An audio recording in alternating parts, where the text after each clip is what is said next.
semuanya, selamat datang di podcast Insecure. Ini sesi cerita di atas kasur. Kembali lagi dengan aku, Naila.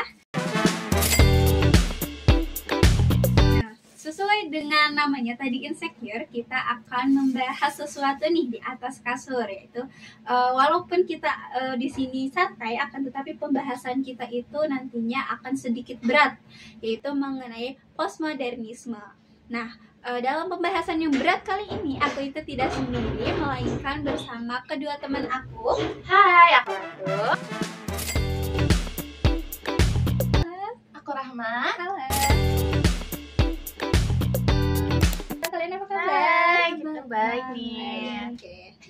Untuk memulai segmen pertama gitu ya, kita akan membahas mengenai hal-hal yang ringan dulu.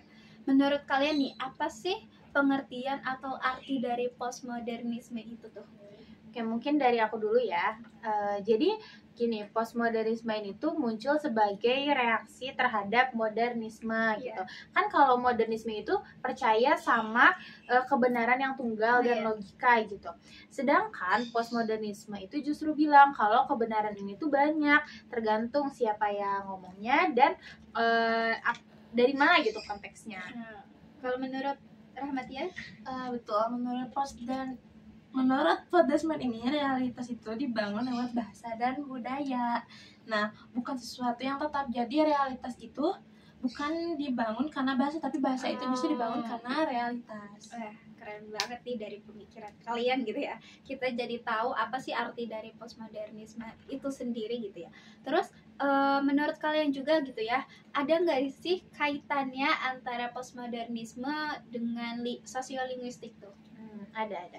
Jadi postmodernisme ini tuh menolak ide bahwa ada bahasa baku yang paling benar. Nah, karena kan sebenarnya tuh bahasa tuh cair gitu ya, berubah-ubah, mengikuti, nah dan bergantung pada konteks sosialnya. Karena kan sosiolinguistik itu membahas tentang bahasa dalam aspek sosial kan.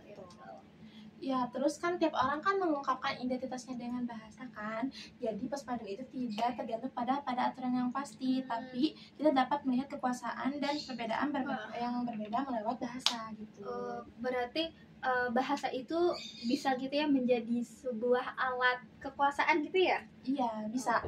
Kan bahkan menurut salah satu ahli namanya Foucault, dia bilang kalau lewat bahasa kita dapat melihat mana yang normal dan mana yang menyimpang gitu. Misalnya ada istilah wanita karir, tapi nggak ada istilah pria karir, betul. karena konteks sosialnya itu udah dibentuk sejak dulu gitu. Betul. Terus juga salah satu ahli lain kalau nggak salah itu Derrida ya, makna dia tuh nyebutin kalau makna itu tuh nggak pernah tetap gitu. Misalnya kata bebas itu tuh bisa punya arti positif gitu kan, benar.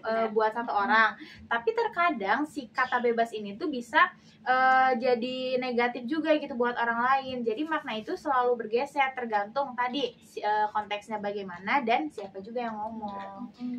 Berarti identitas juga bisa berubah-ubah dong ya? Iya, identitas itu kan cair, kita bisa jadi siapa aja tergantung terhadap konteksnya itu.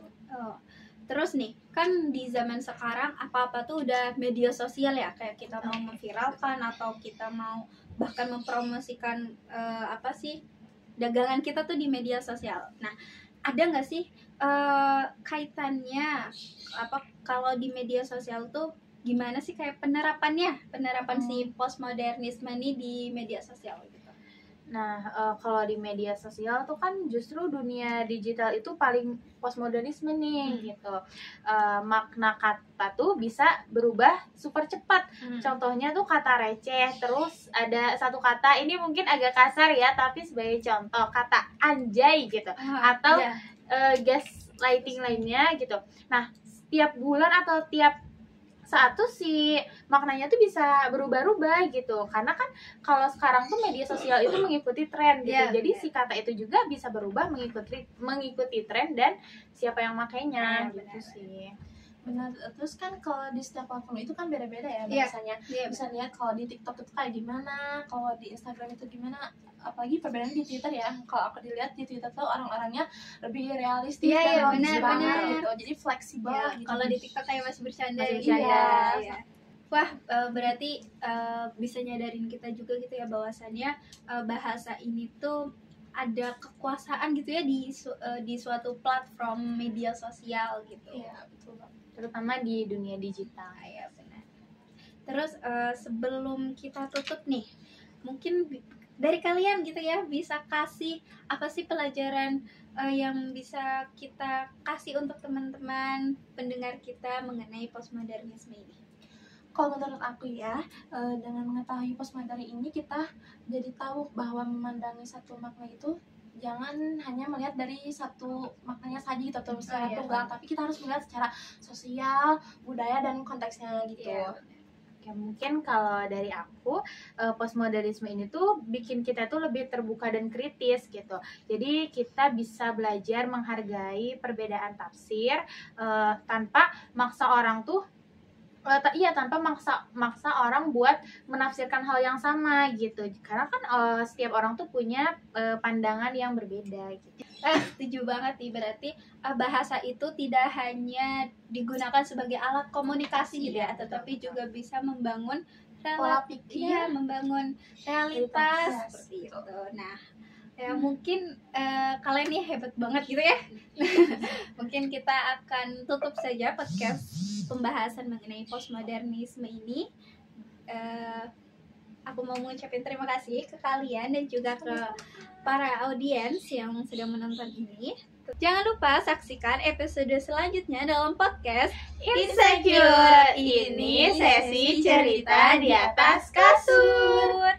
Tetap kritis, Tetap tetap berbahasa berbahasa dengan dengan makna. Dadah.